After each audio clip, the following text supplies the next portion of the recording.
Welcome to sci-fi. I love how simple it is to trade now, and I can't go back. All I have to do is remember adapt. ADAPT. That stands for arrow, day, accept, protection, and time. Is the arrow up or down? And all I gotta do is make sure my days are between Tuesday and Friday. Then I gotta accept the play and commit to it. Place my protection above or below the previous peak by a few pips.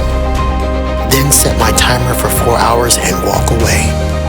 If I'm in profit, when the alarm goes off, I stay in the trade. And then I set for the next checkpoint. And I love sci-fi because I don't have to watch the charts 24/7. I get to actually live my life. Because I always know that sci-fi got it.